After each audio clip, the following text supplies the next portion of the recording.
muy buenos días. Nosotras somos Laura Martínez y quien les habla Adriana Márquez y el día de hoy vamos a presentar sobre examen físico de extremidades.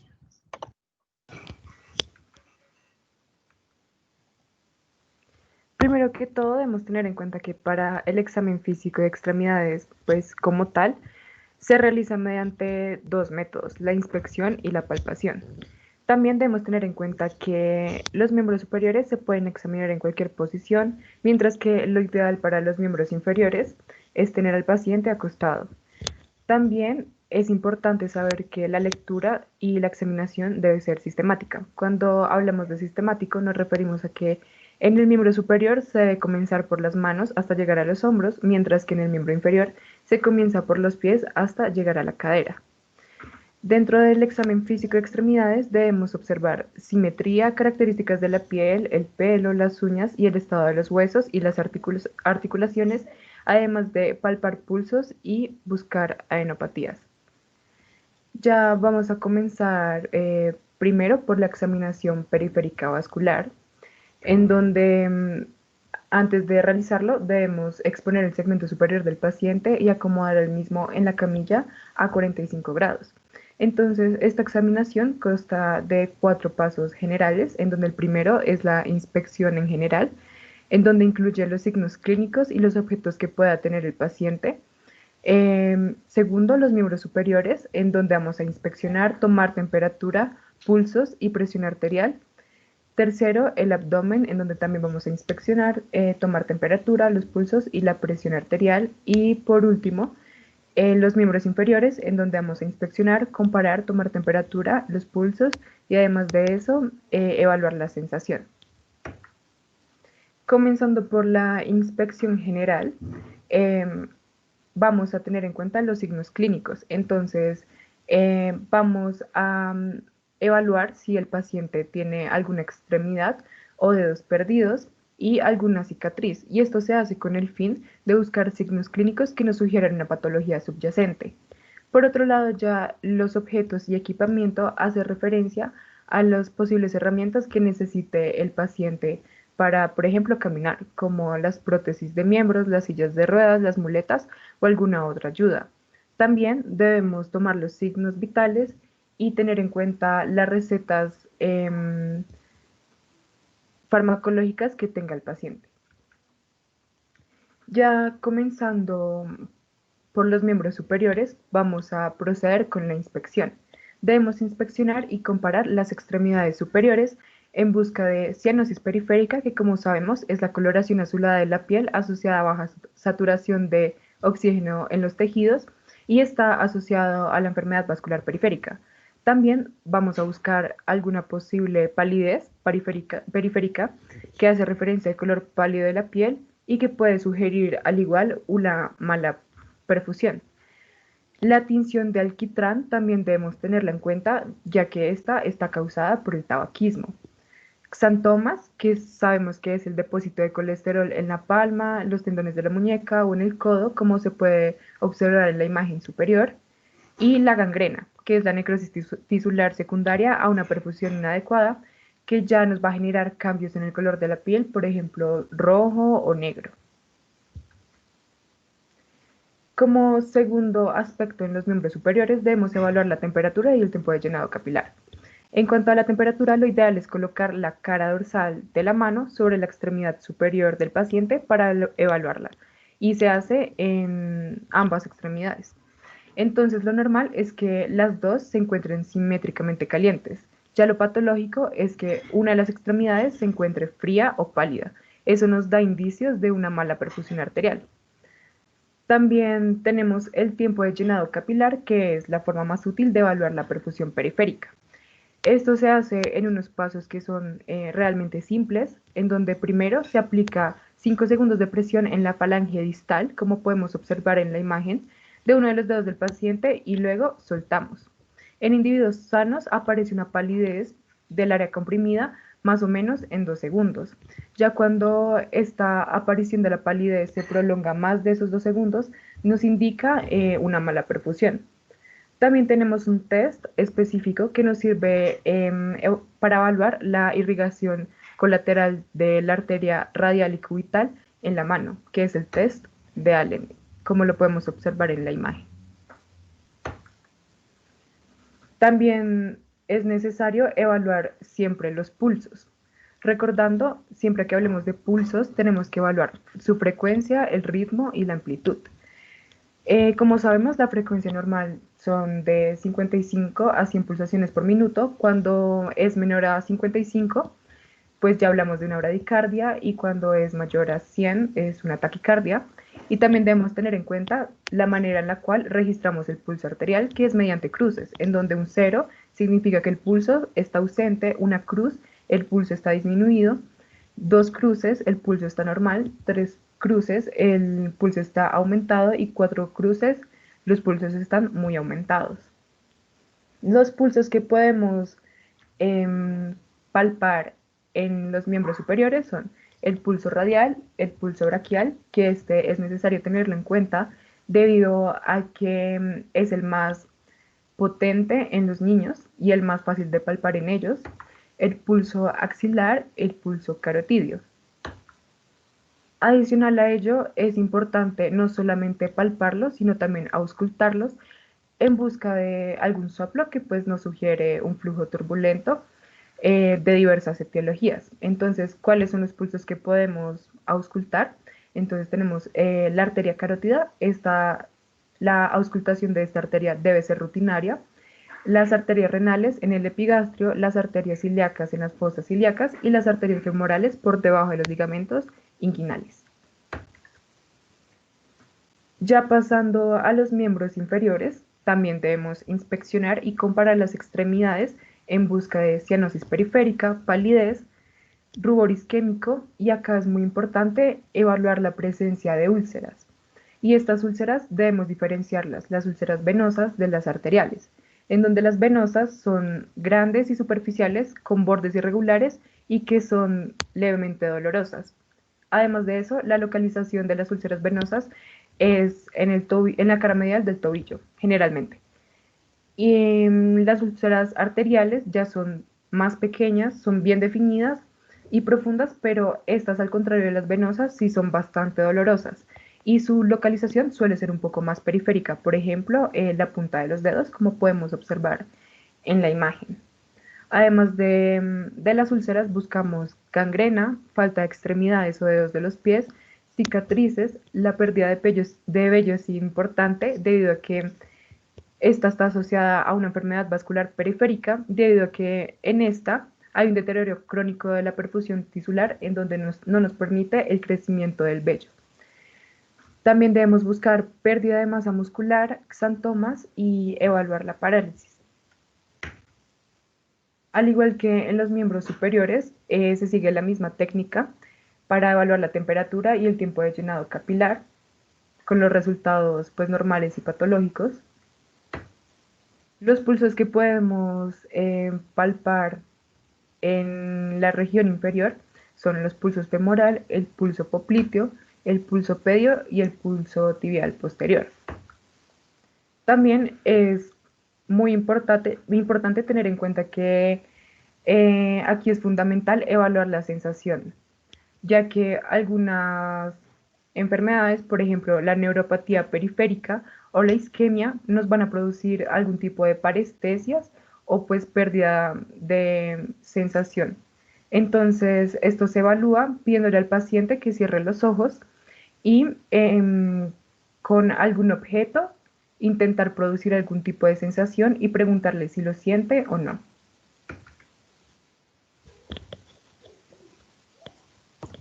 Bueno, ahora continuamos con la prueba de Brody-Trendelenburg, que sirve para valorar la suficiencia de la válvula ostial del callado y las comunicantes de la vena safena interna. Entonces, como vemos en la imagen, con el paciente en decúbito se va a elevar el miembro inferior, explorando por algunos segundos para vaciar completamente su sistema venoso superficial. Se coloca luego una ligadura de goma en el tercio superior del muslo, por debajo del callado de la safena interna, y a continuación se hace parar al paciente y después de 30 segundos se libera la ligadura. Entonces, vamos a tener cuatro resultados, que es una prueba nula o normal, una prueba positiva, una prueba doble positiva y una prueba negativa.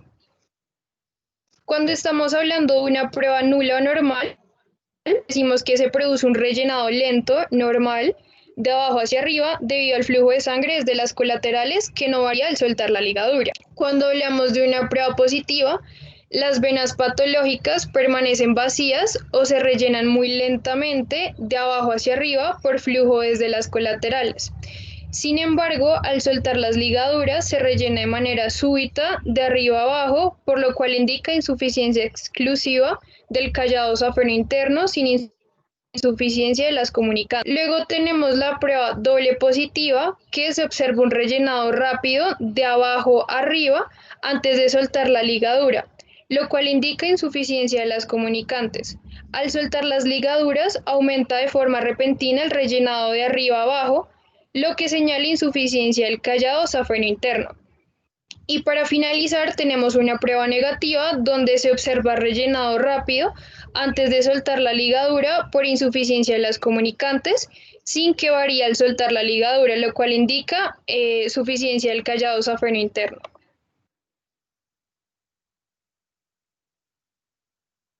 Bueno, ahora vamos a valorar la función osteomuscular con GALS, que es un escaneo rápido y objetivo para las anomalías locomotoras y la discapacidad funcional.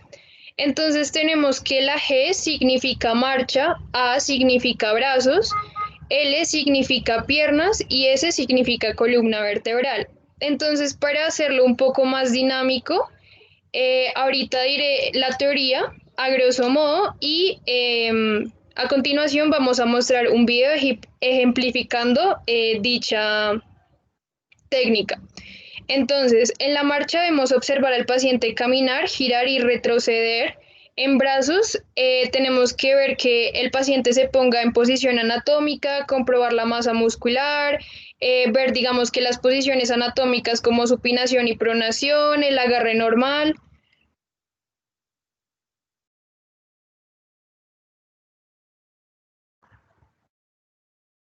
En piernas tenemos que observar cualquier deformidad de rodilla o pie, también tenemos que evaluar la flexión de la cadera y la rodilla, también se debe inspeccionar si en las plantas hay erupciones o callosidades y en la columna vertebral es muy importante que tenemos que hacer una inspección por detrás, lateral y pues enfrente del paciente. Entonces se debe mirar si hay masa, si hay simetría de los músculos, se debe notar las curvaturas normales de la columna y también se tiene que tener muy en cuenta que el paciente tiene que tener la boca bien abierta y pedirle que también mueva la mandíbula de un lado a otro con el fin de mirar las articulaciones temporomandibulares.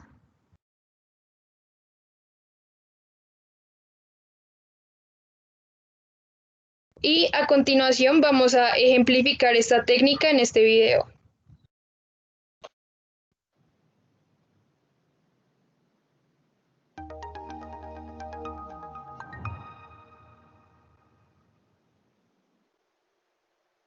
I'm going to show you a real-time run-through of the GALS examination. So I've got the patient Adil here who's helping me. Hello, Adil. I'm David Cody. Nice to meet you. Is it okay if I ask you a few questions and then I'll go on to examine you? Sure. So do you have any pain or stiffness in the muscles, joints, or back? No. Any difficulty washing or dressing yourself? No. Any problems climbing up or downstairs? No. Great. For the next part, it would be useful if you could remove your shirt for me. And if I could ask you to walk a few steps, turn quickly and come back.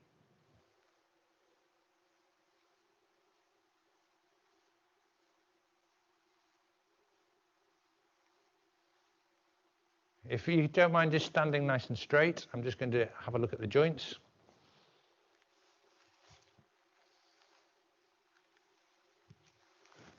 And if I could ask you to touch your toes, but keep your knees straight. And come back up. And if you don't mind facing me, that's great. If you could touch your ear to your shoulder and the other side. Open your jaw, move it side to side. Pop your hands behind your head with your elbows back. And then bring your elbows into the side and palms facing down. You turn your hands over, you make a fist, touch each finger together for me, open up, squeeze my fingers and relax. Any pain? No. Any pain? No. That's great, if we can get you up onto the couch. I'm just going to have a look at the knees, if that's okay.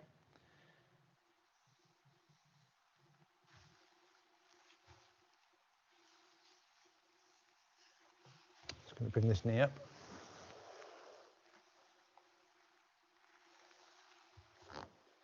And this one.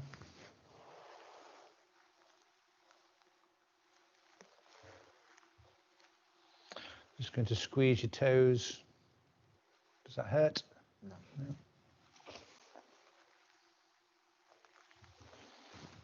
Okay, thank you.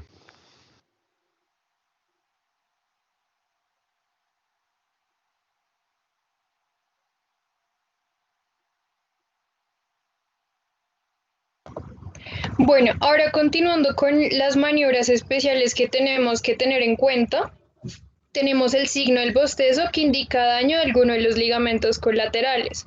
Entonces se busca poniendo una mano apoyada en un lado de la rodilla y la otra mano sobre el lado contrario del tobillo para ejercer fuerzas que tienden a angular la rodilla. Luego se cambia la posición de las manos para ejercer las fuerzas en la dirección opuesta. También tenemos el signo de McMurray, que permite evaluar las lesiones meniscales y el paciente se acomoda en decúbito supino con la rodilla completamente flexionada y el examinador rota medialmente la tibia y extiende la rodilla. Si hay alguna lesión en el menisco lateral, la acción genera un chasquido que se acompaña con dolor. Tenemos el signo del cajón que indica ruptura de los ligamentos cruzados. Entonces, como podemos observar en la imagen, la pierna debe estar angulada en 90 grados y el pie apoyado sobre la camilla. Se debe tomar la pierna por debajo de la rodilla con las dos manos y ejercer fuerzas hacia adelante y hacia atrás, viendo si la rodilla está estable o se produce un desplazamiento anormal. Luego tenemos el signo de la tecla que permite identificar la presencia de líquido en la rodilla. Entonces, con el paciente en decúbito supino se intenta deslizar el contenido que existe en los fondos de los sacos suprarrotulianos hacia el polo superior de la rótula con una mano, mientras que con la otra se empuja la patela hacia abajo. Entonces, si suena como un clic o un chasquido, el signo es positivo. También tenemos el test de Schauber, que sirve para medir el movimiento de flexión de la columna normal. Entonces, se debe medir la extensión de una línea dibujada en posición vertical entre 10 centímetros por encima y 5 centímetros por debajo de las espinas ilíacas, identificadas por los hoyuelos de Venus. También tenemos el test de Finkelstein, que permite evaluar el músculo abductor largo del pulgar y el extensor corto del pulgar. Entonces, se flexiona el pulgar y se debe poner la mano en forma de puño y flexionar la articulación radiocarpiana. Si la prueba es positiva, aparece un dolor y va a sugerir que el paciente puede tener una tenosinovitis de Kerbein. Ahora tenemos dos test que nos van a permitir evaluar un posible síndrome del túnel del carpo. Este síndrome consiste principalmente en la comprensión del nervio mediano. Entonces, primero que todo, tenemos el test de Fallen, que en donde el paciente va a estar sentado con ambos dorsos de la mano enfrentados, generándome una flexión de la articulación radiocarpiana. Lo ideal es que el paciente mantenga esta posición durante 60 segundos.